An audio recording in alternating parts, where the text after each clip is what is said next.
So this is a susceptibility weighted image, and it's used to look for small areas of hemorrhage. And small areas of hemorrhage will look really dark on this image, like little dark spots maybe here and here. But the majority of brain injuries aren't that severe, right? Most people who hit their head playing rugby, it's not the same impact as being in a car accident. And the very mild injuries sustained in those types of concussions, you just don't see any findings on a traditional MRI.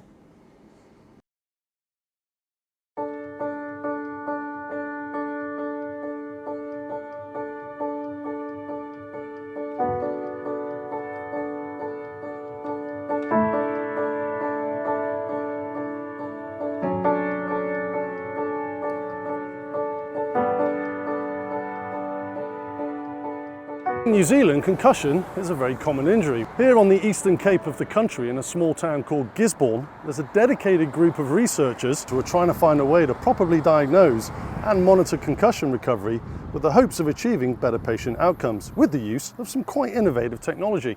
Now, Dr. Samantha Holdsworth from the Mātai organisation, whom I'm about to talk to, she's heading up this research. Dr. Samantha, hi, lovely to meet you. How did this research and study and project come about? Well, this is part of a really large concussion study, and the idea here is that we're trying to come up with better ways of detecting concussion so we can better manage and treat it. What we're doing is we're adding on a whole lot of different types of advanced MRI imaging, and so what we've done is we've developed, alongside our colleagues, a method of amplifying the way that the brain moves so you can actually see the motion of the brain as it beats with the heart. If someone has a concussion, there might be some brain swelling that might happen as a result of the concussion. This is a person that was scanned initially, eventually had a concussion, and then we scanned them again. So that's just one of many of the advanced methods that we're trying to use to build up a better picture so that we can diagnose it. Right, so Mikey, these images on the left here are the clinical images we took off the scanner. So these images have now been post-processed by Dr. mTBIs. And just to give you a sense of what they look like, there's a lot more information on these images than there are on these images. And Dr. Marin will be able to step you through what they can show you. Diffusion MRI, we're actually looking at the movement of water molecules in the brain. So you know that the whole body is made of mainly from water.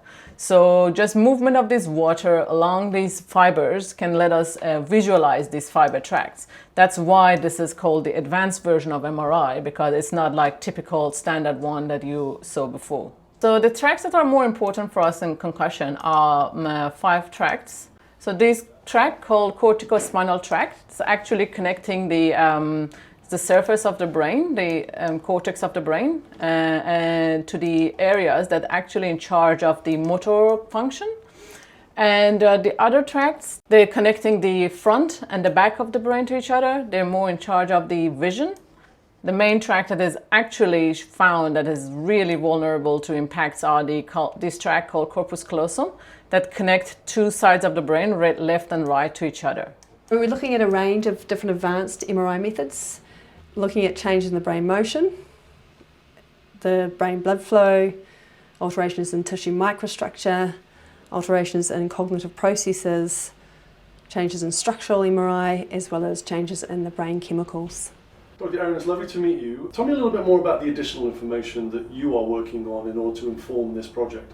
Because the data set is such a comprehensive set, we're cracking one modality at a time. So far we've processed most of our diffusion tractography, quite a bit of mouthguard data, and while the saliva and eyes are about 80 and 90% complete. And once those are complete, I will collate them and perform data analysis. So you mentioned a mouthguard, how does that work? So mouthguard has XYZ linear angular accelerator to measure your acceleration, and a gyro to measure your rotational acceleration. We can track the evolution of acceleration of the head for every single impact. These are the 2 cameras pointed at pupil to detect the pupil motion, and this is the world camera looking at whatever you're seeing. So 2 cameras facing the eye shows you these 2 different video footage, which the automatic segmentation and recognition software shows where the pupil is and the size of the pupil. And all of that data is converted into numbers and exported out to be merged later with other data and compared. So the ultimate goal is for us to provide tools that can better aid the clinician so that they can provide a more accurate diagnosis of concussion so that they can ultimately develop a more effective care pathway for their patients.